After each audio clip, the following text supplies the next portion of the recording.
Why have they had so many citations, and why were they the epicenter of the COVID outbreak, at least for a period of time in Kern County? Inadequate staffing. That's always the answer.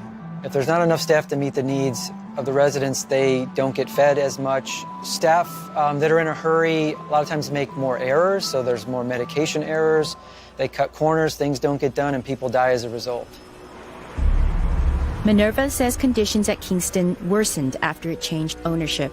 They took turns visiting Gonzalo every day. My biggest pick with them was my dad having feces in his nail. So I asked the nurses, you can't see his hands filthy? Oh, the night shift got him up, this morning, and I said, but you guys don't even wash their face or their hands. She goes, oh, we'll make sure next time. I said, okay. So maybe a day would go okay, and then here we're dealing the same thing again. It was all the time. Despite these problems, Kingston gets millions of dollars from government health care programs like Medicaid and Medicare to take in residents, including low-income patients like Gonzalo. Do I have a system I'd want to put my parents in? A system, private pay system that I think is probably sufficient. But for everyone else, no.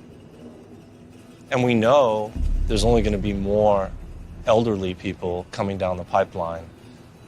In my opinion, it's a completely broken system. If it's broken, who do you think is accountable? I think that owners have accountability, right? The ownership of these things, the way it's structured, it's like an onion, and you've got to peel back a layer, and there'll be another layer, and then you peel back a layer, and there's another layer. And to get to the center, it almost never happens. We're sorry. You have reached a number that has been disconnected, or is known to have reached this recording in error. Please check the number and try your call again. Actually, this is pretty amazing. These are all the numbers we've called, and we haven't been able to reach anyone. So we traveled to one of Los Angeles' wealthiest neighborhoods, Beverly Hills, to the home of a man we've been trying to reach for several weeks, owner, Dr. David Silver. Doesn't look like there's anyone here. But we did find out about Silver's other job. He's the CEO. Security told us we can't go in without an appointment. It's kind of like a catch-22. We found Rockport's previous CEO, Dr. Michael Wasserman. Hello? I was told that I would be running the company. Out. So it's complicated. It is complicated. And it's done deliberately so. I believe so.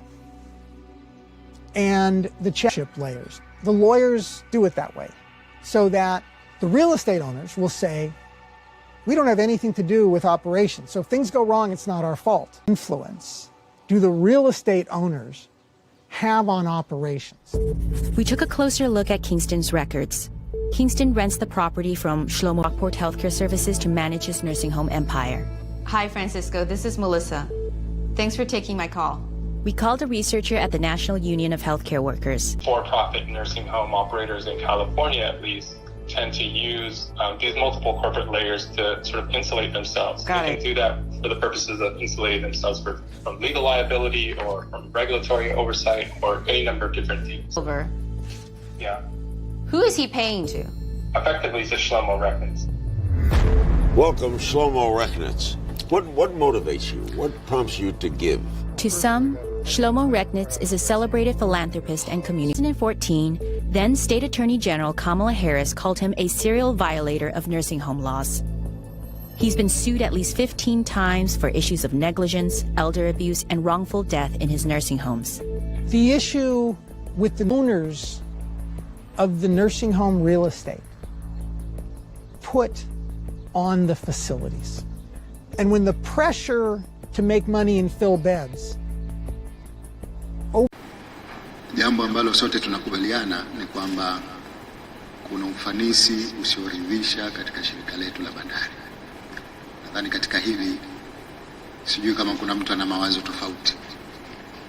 Na kama sote tunakubaliana na bandari ya Zanzibar ndio kitovu cha biashara yetu. Maana yake ni kwamba lazima kifanyike kitu.